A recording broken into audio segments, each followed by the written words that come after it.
kubiboneka none umuntu avuze ati nzogwanya Uburundi ukamenya hari ntumusangayo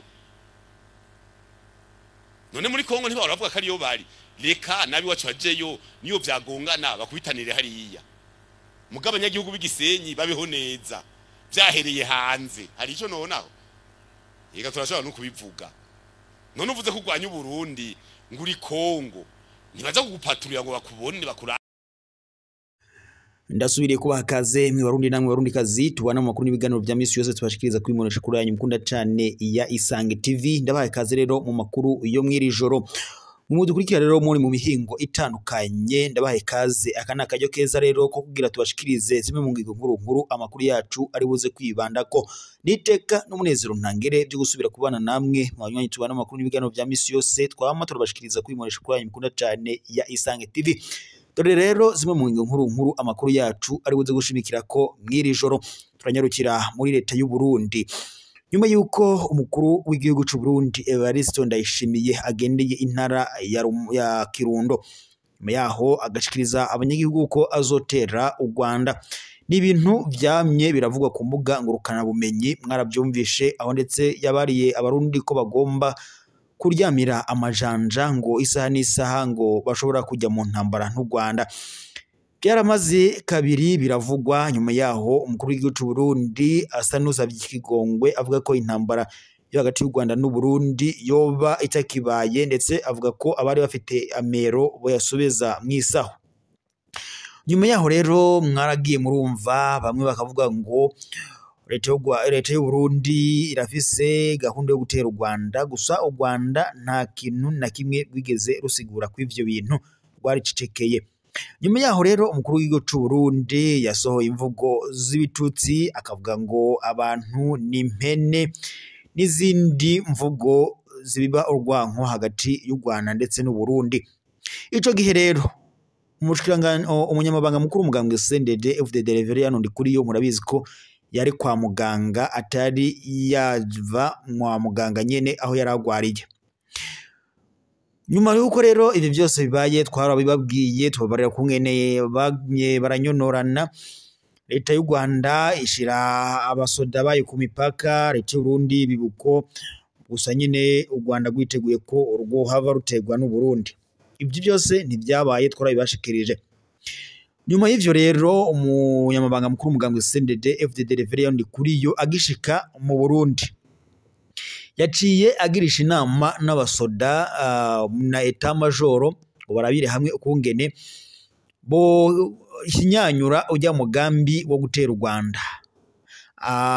Akoreye mu ngata Evariste Ndayishimiye nyene aciye ashigikira igitekerezo ca Evariste Ndayishimiye. Kuri ubu rero mwumvishe amajambo prime uyu munyamabanga mukuru umugambwe CNDD-FDD Reverien Ndikuriyo asohoye mu byo yariko aravuga. Avuze ko nawe agomba gutera Repubulika Iharanira Intwaro Rusange ya Kongo. Nitangazo rero asohoye nyuma yuko agiranye inama n'abajejwe n'abasoda b'u Burundi. Atangaje ko mu majambo yivugiye mwumvise ko nawe agira atere Repubulika Iharanira Intwaro Rusange ya Kongo, gusa igihari nuko azoca atera u Rwanda ngo aciye ku Gisenyi nkuko mwavyumviye. Namakuru rero y'agacamutwe Reverien Ndikuriyo ashikirije mwiri joro abasoda b'u Burundi mwavyumviye mu majambo yariko aravuga. Nawe rero akabagira atanguze igitero muri Repubulika Iharanira Intwaro Rusange ya Kongo, ndetse agazoca anatera u Rwanda.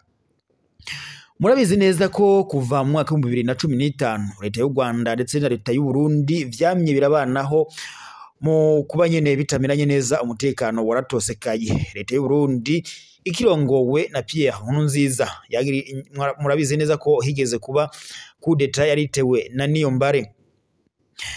Nyuma yaho rero leta abari bagize uruhara muri coup d'etat nyine yagira itegwe Pierre Nkurunziza bace bahungira mu bihugu bitandukanye harimo n'u Rwanda. Ivyo rero leta y'u Burundi yatanguye kwagiriza leta y'u Rwanda ngo ko yoba icumbikiye abanzi b'igihugu, hama rero umutekano w'ibihugu vyombi utangira gusa naho utosekaye. Perezida w'u Burundi Evariste Ndayishimiye akimara gusubirira umuhisi Pierre Nkurunziza nawe agishika ku butegetsi, umutekano w'u Rwanda n'u Burundi ntiwigeze uramera neza. Mu minsi imwe ngo umutekano wagarutse, mu yindi minsi ukumva ngo bugaye imipaka, byamye ari uko nyene. Abarundi bamye baridoga bakavuga ko ivyo ari ibintu bidakwiriye hagati y'u Rwanda n'u Burundi kuba imigenderanire yohagarara kuko ibihugu byose ari ibihugu bibanye. Perezida w'u Burundi Evariste Ndayishimiye agishika ku butegetsi yatangaye kwagereza leta y'u Rwanda ko iyo wifadikanya n'umugwi witwaje ubugwanisho wa Red Tabara. Ni ibintu leta y'u Rwanda yamye ihakana yivuye inyuma ikavuga ko atayihuriye n'umugwi wa Red Tabara uhungabanya umutekano mu Burundi. Nyuma y'ivyo rero Evariste Ndayishimiye yaciye yugara nyene imipaka uza u Rwanda n'u Burundi. Nibwo rero urwanko rwaciye rutangura. Ejo bundi ubwo yagendera intara ya Kirundo yashikirije amajambo y'agacamutwe uyagarukaga ku nkuru zivuga ko agomba kuzotera u Rwanda ndetse ngo mu gihe u Rwanda gohirahira rugatera u Burundi ruzohabwa isomo rikomeye.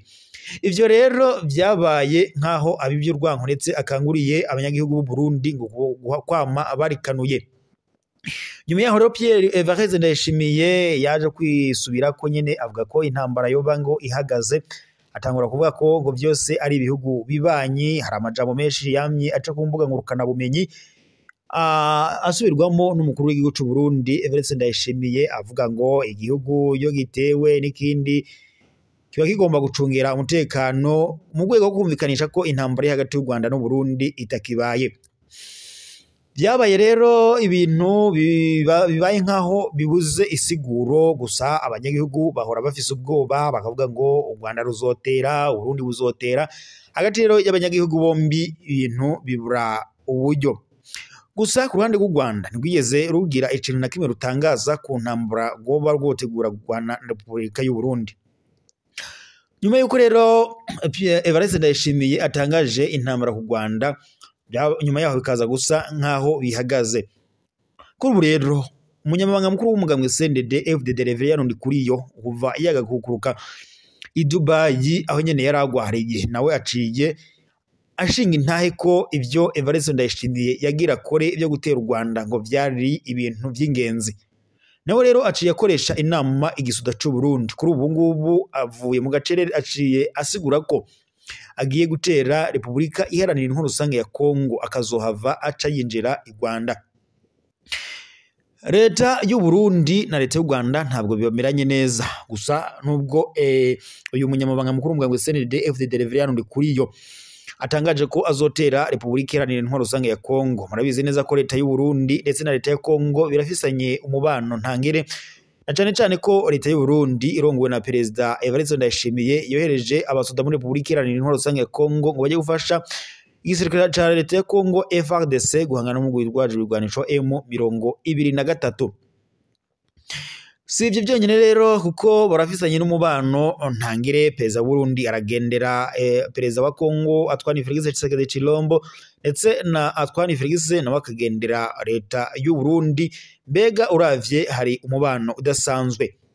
Abakurikirana hafi rero ivy'urugamba rubera ngaha mu karere k'ibiyaga binini na cane muri Repubulika Iharanira Intwaro Rusange ya Kongo bari kwibaza mbese mu gihe uyu munyamabanga mukuru w'umugambwe CNDD FDD yoba atanguje ingwano muri Repubulika Iharanira Intwaro Rusange ya Kongo, ese azoba agiye guhangana n'umugwi witwaje intwaro wa Red Tabara cankwe azotera leta ya Kongo? Ese natera leta ya Kongo n'umubano bari bafitanye?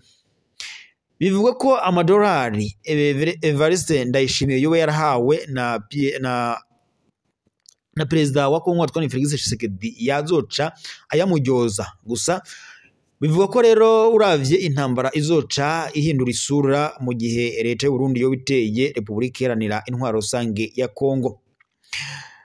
Ni ibintu rero bihambaye abandanya bakurikiranira hafi ibya Repubulika Iharanira Intwaro Rusange ya Kongo ndetse n'abahinga mu bya politike ngaha mu karere k'ibiyaga binini bagaruka ku kungene Evariste Ndayishimiye yohereza abasoda muri Repubulika Iharanira Intwaro Rusange ya Kongo bariko barapfirayo ubusa batazi ico baba bariko barazira, ntibazi isiguro y'urugamba. Na cyane rero abakurikiranira hafi iby'urugamba rubera muri Kongo bagaruka ku kungene abasoda b'u Burundi bama bidodomba bavuga ko atabigwanisho bahawe, bakibaza ukungene umupereza w'umujenerali yakohereza abasoda mu gihugu kirimo ingwano atabahaye ibigwanisho bakumva rero ni ibintu bidafise isiguro.